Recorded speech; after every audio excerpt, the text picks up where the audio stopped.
ꯑꯗꯨꯅꯦ ꯁꯣꯛꯀꯅꯦꯕ ꯌꯥꯔꯣꯏꯕ ꯃꯌꯥꯝ 1 2 ꯍꯥꯏꯕ ꯇꯧꯗꯣꯏꯅꯤꯀꯣ ꯇꯧꯔꯤ ꯇꯠꯈ꯭ꯔꯦ ꯇꯧꯔꯤ ꯇꯠꯈ꯭ꯔꯦ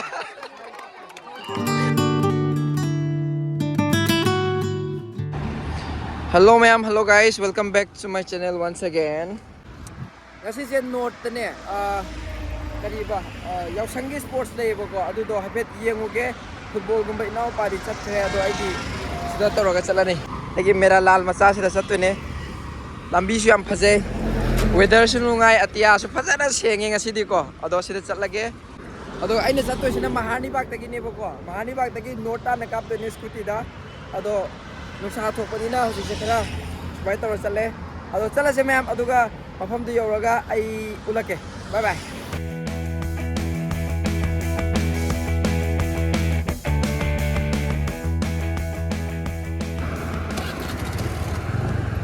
Okay ado ma'am ai mafam je yoraga sports ki matang da kari kari sanage kari kari tauge ulage sports de ayuk tagi hogre ado aina chale se pung 3 tare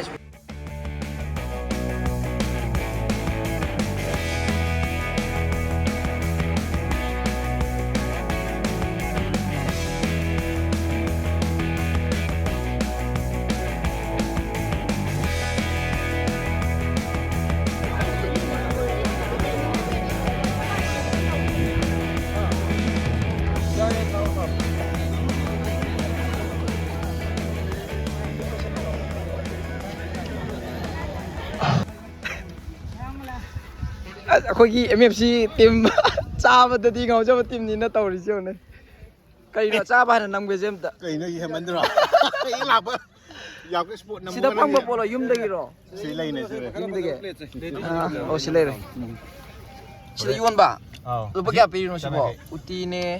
ꯏꯔꯣꯟꯕ ꯆꯥ chicken ꯑꯂꯨ ꯊꯣꯡꯕ ꯑꯂꯨ ꯊꯣꯡꯕꯗ ꯌꯦꯟ ꯍꯥꯞꯄ ꯎꯗ ꯅꯨꯡꯉꯥꯏꯔꯦ ꯗꯥꯏꯅꯦ ꯑꯝꯇ ꯍꯥꯏꯔꯣꯁꯦ ꯑꯞꯗꯦꯠ ꯇꯧꯔꯣ ꯑꯝꯇ ꯚꯥꯏ ꯑꯁꯦꯡꯕꯒꯤ ꯉꯝꯗꯤ ꯉꯝꯃꯦꯀꯣ ꯐꯥꯏꯅꯦꯜ ꯉꯥꯏꯅꯤ ꯆꯥꯛ ꯆꯥꯏꯁꯤ ꯅꯠꯇ꯭ꯔꯗꯤ ꯉꯁꯥꯏ ꯍꯧꯖꯤꯛ ꯐꯥꯏꯅꯦꯜꯂꯣ ꯁꯦ ꯐꯥꯏꯅꯦꯜ ꯉꯥꯏꯅꯤ ꯑꯍꯟꯒꯤ ꯑꯍꯟꯒꯤ ꯑꯣꯀꯦ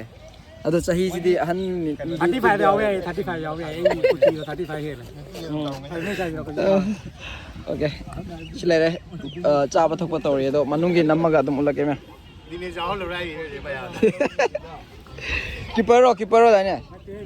ꯁꯤꯅ ꯀꯩꯗꯧꯔꯕ ꯉꯁꯤꯒꯤꯔꯣ ꯑꯁ ꯂꯣꯏꯔꯦꯅꯦ ꯐꯥꯔꯁ ꯁꯦꯠꯇ ꯑꯩ ꯆꯦꯜꯂꯛꯀꯦꯁꯦ ꯂꯥꯛꯑꯣꯁꯦ ꯂꯥꯛꯑꯣꯁꯦ ꯂꯥꯛꯇꯣꯏꯅꯤ ꯀꯩꯅꯣ ꯃꯌꯥꯝ ꯃꯤ ꯐꯖꯅ ꯌꯥꯝ ꯂꯩꯔꯝꯃꯤꯅꯦ ꯁꯤꯗ ꯑꯍꯟꯒꯤ ꯍꯧꯖꯤꯛ ꯁꯥꯟꯅꯔꯤꯕꯀꯣ ꯃꯦꯠꯁꯦ ꯑꯗꯨꯒ ꯁꯤꯗꯅ ꯍꯧꯖꯤꯛ ꯍꯧꯁꯤ ꯇꯧꯔꯤ ꯍꯥꯏꯕ ꯇꯥꯔꯦ ꯍꯟꯗꯛꯇꯤ ꯌꯥꯎꯔꯦ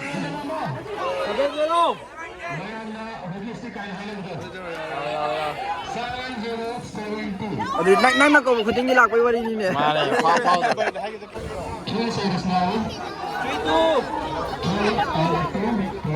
ꯑꯁ ꯃꯥ ꯀꯧꯕ ꯈꯨꯗꯤꯡꯒꯤ ꯑꯗꯨꯝ ꯂꯥꯛꯑꯦ ꯃꯥ ꯁꯣꯏꯗ꯭ꯔꯦ ꯐꯨꯜ ꯁꯣꯏꯗ꯭ꯔꯦ 3 series. 3 and 131. Any game? ꯑꯦ ꯕꯤꯀꯥ ꯅꯪ ꯆꯦꯗꯣ ꯍꯥꯟꯅ ꯌꯦꯡꯒꯦꯅꯦ ꯆꯦꯗꯣ ꯑꯝꯇ ꯌꯦꯡꯒꯦꯅꯦ ꯀꯌꯥ ꯋꯥꯠꯂꯤꯒꯦ ꯑꯁ ꯁꯤꯗ ꯃꯤ ꯅꯪ 3 ꯉꯥꯏꯔꯦ ꯀꯩꯅꯣ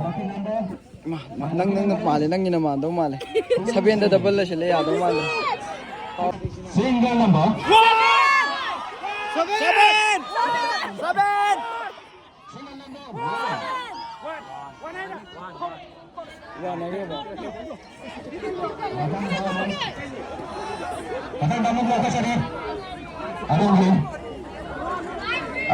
Lucky over number 5 series. 5 series. 5 and 253.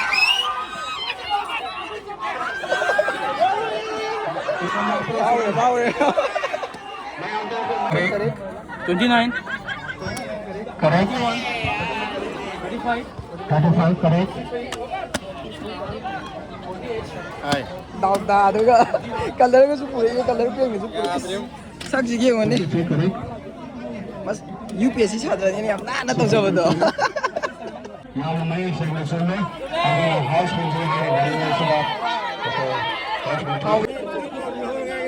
माना फावरे लिसिंग अहम क्रिकेट ꯌꯥꯝ ꯆꯠꯇꯦꯕ गांधी बिहार एस इस्टाब्लिश 2022 निको कनाना सेम्बिरिनो ड्रेस याम फजैने कुसाल अखोगी कैप्टन निको कैप्टन ने ngako कुसाल मैच अमता अपडेट तरो से फजन अमता कमाय कना नोय चंगे गांधी बिहार की नोय चंगे को दाप्रे मोय नोय चंगे हजि कना सानदेनो मोय कंगलासा FC गा कंगलासा FC गा अदो यावसंग नुंगाय ति नुंगाय ब्रो माइ के जख तैरम मदि फजदुनी यावसंग याउद्रे असिंग बेरो ओके चलो ओरेन मैच आई तोरागे हाय लावरागे को थौरी चिनी तो हनना ए येना बा नंग han ngakta ni ne han di sobiya de han mayam di sobiya de amaje ai video yawe ko ai video yawe outline je ngammi ba natro angam ba MFC ma center dori hai ne video faja ni namge faja ma pa da namage yenge yauri yauri nang thaba yam phale mi ne me chore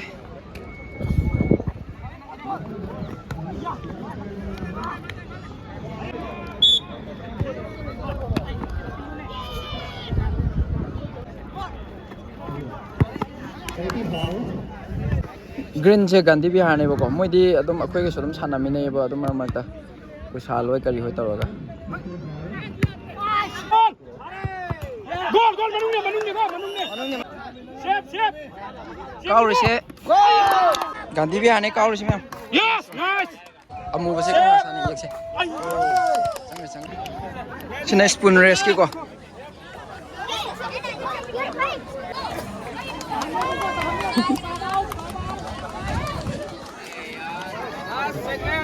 Hore angang macha agene sina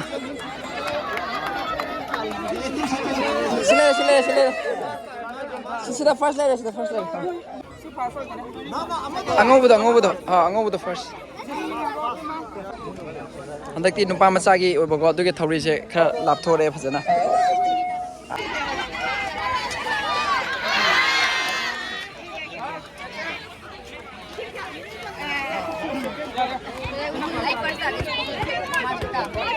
nang yarom dai da ta re ne somna football tawri nang expect am to ke se adu ai nam ge se video am ta posta chana da ni os mayam sidi ai no udabra noi no udabram tawrane ado sigi match subject sanari je kaino ne inau pa hoi sanari ko ai inau pa sile re makhoi itau pio le re Sanagar की team दिया बसिना को अदो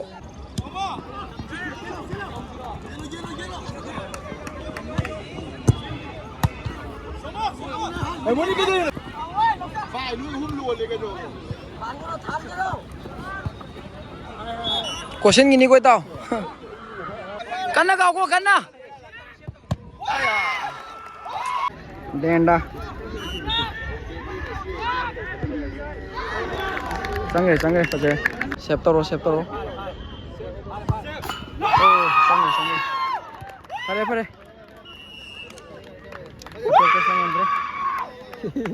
फसे कायदे नासिम यारे penalty नहीं भाई कैसे कायदे भाई फसे पेनाल्टी नहीं कैसे कायदे यारे पेनाल्टी नहीं कैसे कायदे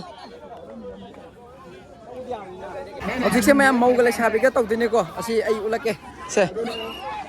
सोमना मऊ की साइड ले रे साबी ना सोम साइड तो दो माले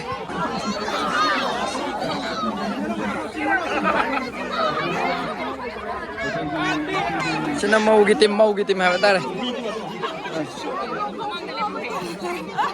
चिंगायो को कल चिंगायो को असांगे चिलोई नाइ दे सांगमान करे आयो नोई मऊ की सा अदो सिना ले साबी मऊ की लाइन नाम सांगी को चिंगायो को कन मैं 1 2 अरे तो तेरी तौरी तक तौरी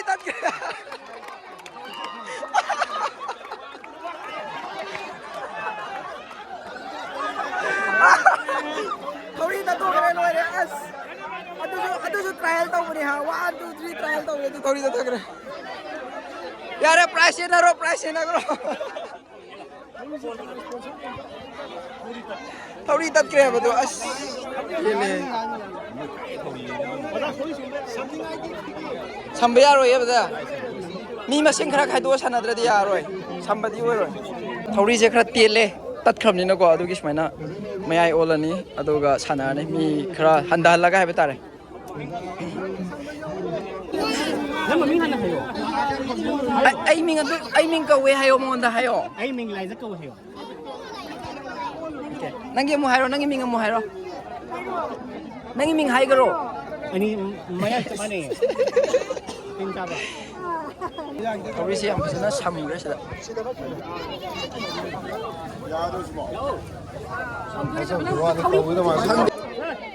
ꯅꯠꯇꯦ ꯅꯠꯇꯦ ꯑꯗꯨꯝ ꯊꯥꯗꯣ ꯈꯣꯡꯅ ꯊꯥꯗꯣꯛꯑꯁꯅꯣꯕ ꯈꯣꯡꯅ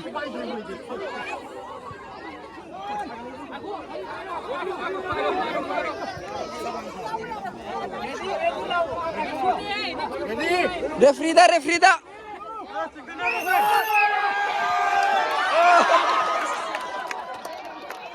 ꯑꯗꯨꯅꯦ ꯁꯣꯛꯀꯅꯦꯕ ꯌꯥꯔꯣꯏꯕ ꯁꯣꯛꯀꯅꯤ ꯌꯥꯔꯣꯏ ꯁꯤ ꯁꯣꯛꯀꯅꯤ ꯌꯥꯔꯣꯏꯕ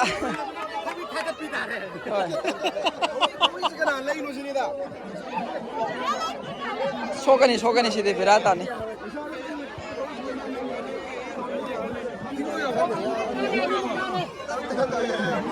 ꯄ꯭ꯔꯥꯏꯁꯇꯣ ꯑꯅꯤꯃꯛ ꯌꯦꯟꯅꯍꯜꯂꯣ ꯌꯥꯔꯦꯅꯦ ꯑꯩꯈꯣꯏꯒꯤ MFCꯒꯤ ꯇꯤꯝ ꯎꯠꯂꯛꯀꯦ ꯗ꯭ꯔꯦꯁ ꯑꯞ ꯇꯧꯅ ꯂꯣꯏꯔꯦ ꯃꯌꯥꯝ ꯁꯤꯅ MFCꯒꯤ ꯔꯨꯖꯥ ꯍꯦꯟꯗꯕꯣ ꯔꯨꯖꯥ ꯍꯦꯟꯕꯤꯅꯤ ꯁꯤꯅ MFC ꯑꯁꯦꯡꯕ ꯍꯥꯏꯗꯣꯏꯔꯣ ꯑꯩꯈꯣꯏ ꯗ꯭ꯔꯦꯁ ꯑꯞ ꯂꯣꯏ ꯂꯣꯏꯅꯔꯦ ꯗ꯭ꯔꯦꯁ ꯂꯣꯏꯔꯦ ꯑꯩꯈꯣꯏ MFC ꯉꯝꯕꯒꯤ ꯋꯥꯔꯤꯅꯦ ꯁꯤ ꯃꯅꯤꯄꯨꯔꯒꯤ ꯐ꯭ꯂꯦꯛ ꯁꯤ ꯂꯩꯔꯦ ꯐꯨꯠꯕꯣꯜ ꯁꯥꯟꯅꯐꯝꯅꯤ ꯁꯤꯅ ꯑꯗꯣ ꯑꯥꯗ ꯂꯝꯖꯦꯟ ꯆꯦꯜꯂꯤꯀꯣ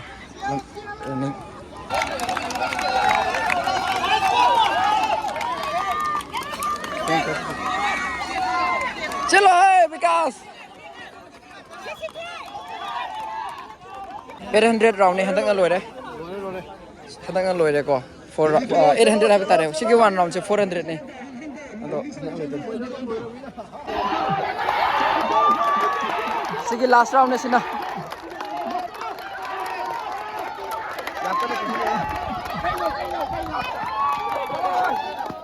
फर्स्ट सेकंड चलो ꯑꯩꯉꯣꯟꯗ ꯍꯦꯟꯅ ꯈꯪꯕꯤꯕꯁꯨ ꯃꯌꯥꯝ ꯑꯃ ꯂꯩꯕꯤꯔꯝꯒꯅꯤ ꯑꯗꯨꯒ ꯐ꯭ꯂꯦꯛ ꯑꯁꯤꯅ ꯂꯩꯕꯥꯛꯇ ꯑꯁꯤꯒꯤ ꯐꯤꯚꯝ ꯑꯁꯤꯗ ꯇꯥꯔꯒ ꯂꯩꯔꯝꯕꯁꯤꯗ ꯑꯩ ꯃꯌꯥꯝꯗ ꯑꯁꯤ ꯈꯖꯤꯛꯇꯪ ꯑꯩ ꯋꯥꯁꯦ ꯍꯥꯏꯖꯅꯤꯡꯕꯗꯒꯤ ꯃꯌꯥꯝꯁꯨ ꯋꯥꯕꯤꯒꯅꯨ ꯑꯆꯧꯕ ꯃꯤ ꯑꯣꯏꯁꯤꯅ ꯑꯩꯈꯣꯏ ꯀꯩꯗꯧꯅꯨꯡꯗꯁꯨ ꯑꯩꯈꯣꯏ ꯃꯤꯒꯤ ꯃꯃꯥꯡꯗ ꯃꯌꯥꯝꯁꯤꯡꯒꯤ ꯑꯣꯏꯔꯣ ꯐꯣꯔꯦꯅꯔꯁꯤꯡ ꯃꯃꯥꯡꯗ ꯑꯩꯈꯣꯏ ꯆꯥꯎꯊꯣꯛꯅ ꯑꯩꯈꯣꯏ ꯃꯩꯇꯩꯅꯤ ꯍꯥꯏꯕꯗꯣ ꯑꯩꯈꯣꯏ ꯎꯠꯄꯁꯨ ꯉꯝꯃꯣꯏ ꯍꯣꯏ ꯇꯥ ꯑꯝꯇ ꯅꯣꯈꯠꯂꯣꯏ ꯇꯥ ꯁꯥꯗꯤ ꯀꯞꯄ ꯂꯩꯕꯅꯦ ꯑꯝꯇ ꯅꯣꯈꯠꯂꯣꯏ ꯇꯥ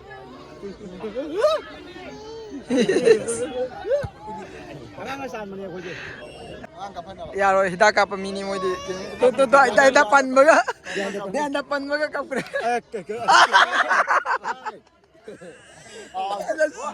कपरे सिंग menga कपरे अंगिमा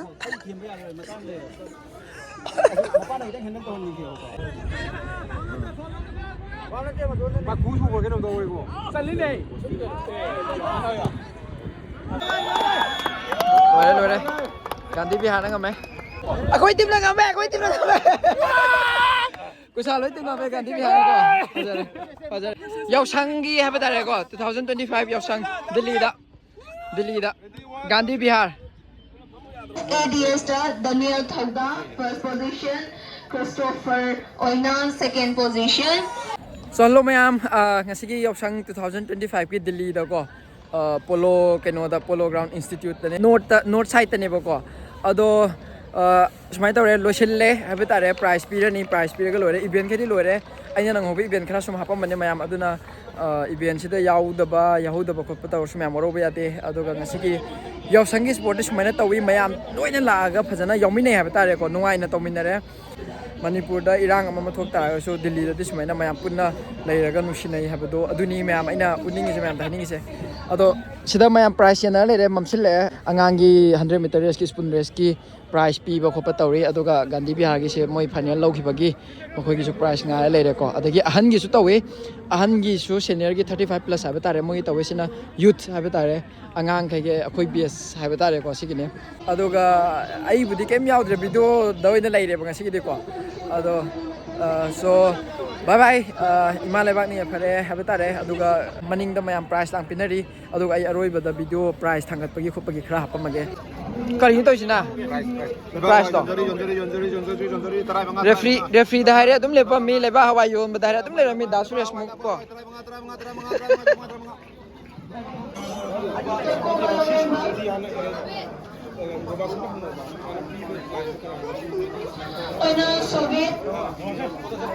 ꯁꯥꯔꯇꯤꯐꯤꯀꯦꯠ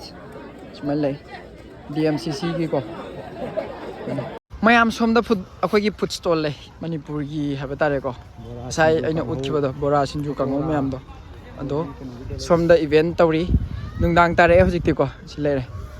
ꯑꯗꯣ ꯑꯩ ꯀꯩꯀꯩꯅꯣ ꯎꯠꯂꯛꯀꯦ ꯂꯩꯔꯒꯗꯤ ꯃꯌꯥꯝ ꯉꯁꯤꯒꯤ ꯌꯥꯎꯁꯪꯒꯤꯀꯣ ꯆꯥꯅꯕꯁꯨ ꯐꯨꯗ ꯁ꯭ꯇꯣꯜ ꯂꯩꯌꯦꯕꯀꯣ ꯑꯗꯣ ꯀꯩꯀꯩꯅꯣ ꯑꯩ ꯍꯥꯏꯔꯛꯀꯦ ꯑꯣꯀꯦ ꯄꯀꯧꯔꯥ ꯆꯥ ꯑꯣꯏꯗꯣꯏꯔꯤꯁꯤꯅ ꯁꯤꯅ ꯆꯉꯥꯡꯅꯦ ꯆꯉꯥꯡꯁꯨ ꯀꯪꯉꯦ ꯑꯣꯀꯦ ꯆꯉꯥꯡꯗꯤ ꯂꯣꯏꯔꯦ ꯑꯂꯨ ꯆꯣꯞꯅꯦꯀꯣ ꯑꯂꯨ ꯆꯣꯞ ꯑꯣꯀꯦ ꯑꯂꯨ ꯆꯣꯞ ꯍꯥꯎꯅꯤ ꯁꯤꯅ ꯀꯣꯕꯤ ꯕꯣꯔꯥꯅꯦ ꯑꯣꯀꯦ ꯁꯤꯅ ꯆꯅꯥ ꯑꯉꯧꯕ ꯆꯅꯥ ꯉꯧꯕ ꯂꯩꯔꯦ ꯃꯌꯥꯝ ꯁꯤꯅ ꯀꯤꯂꯤ ꯆꯅꯥ ꯑꯣ ꯁꯤꯅ ꯀꯤꯂꯤ ꯆꯅꯥ ꯑꯁ ꯁꯤꯗꯤ ꯐꯖꯔꯦ ꯃꯆꯨꯁꯦ ꯅꯨꯡꯗꯥꯡ ꯇꯥꯁꯤꯜꯂꯛꯑꯦ ꯑꯅꯝꯕꯅꯗꯤ ꯂꯣꯏꯔꯦ ꯍꯥ ꯍꯥ ꯁꯤꯡꯖꯨ ꯁꯤꯡꯖꯨ ꯑꯣꯀꯦ ꯑꯃ ꯂꯩꯔꯦ ꯁꯤꯡꯖꯨ ꯁꯤꯡꯖꯨꯗꯤ ꯃꯌꯥꯝ ꯆꯦꯟꯖ ꯇꯧꯔꯝꯃꯅꯤꯗ ꯉꯁꯤꯗꯤ ꯍꯣꯏ ꯁꯤ ꯁꯤꯡꯖꯨ ꯂꯩꯔꯦ ꯑꯣꯀꯦ ꯁꯤꯅ ꯁꯤꯡꯖꯨ ꯑꯃ ꯂꯧꯔꯦ ꯁꯤꯡꯖꯨꯒ ꯄꯀꯧꯔꯥ ꯄ꯭ꯔꯥꯏꯁꯁꯦ ꯂꯨꯄꯥ ꯀꯌꯥꯅꯣ ꯄ꯭ꯂꯦꯠꯁꯦ ꯁꯤꯡꯖꯨꯒ ꯄꯀꯣꯔꯥ ꯍꯣꯏ ꯂꯨꯄꯥ ꯀꯌꯥꯅꯣ ꯁꯤ ꯁꯤꯡꯖꯨꯁꯦ ꯁꯤꯅ ꯂꯨꯄꯥ 50 50 ꯑꯣꯀꯦ ꯌꯥꯏꯗ ꯃꯐꯝꯁꯤꯗꯀꯣ ꯁꯨꯃꯥꯏꯅ ꯄꯤꯕꯁꯦ ꯑꯩꯈꯣꯏꯅ ꯂꯨꯄꯥ 50ꯗꯒꯤ ꯁ꯭ꯇꯥꯔꯠ ꯇꯧꯋꯦꯕꯀꯣ okay okay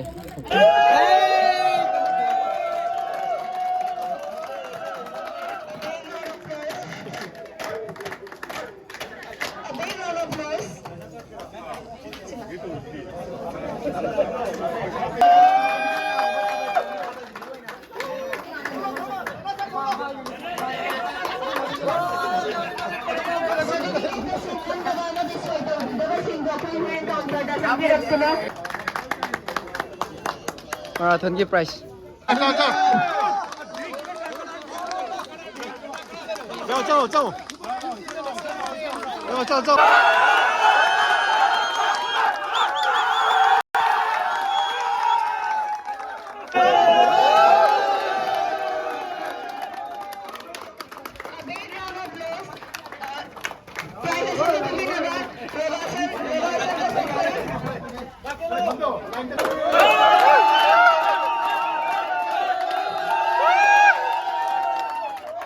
So mayam video loire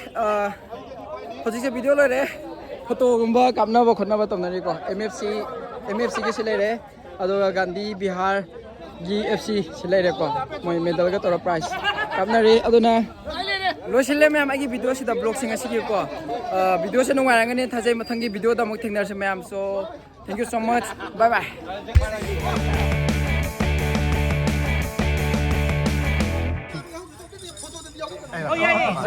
last scene gi video photo session betare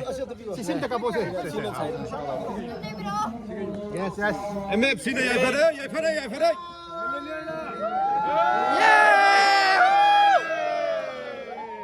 yeah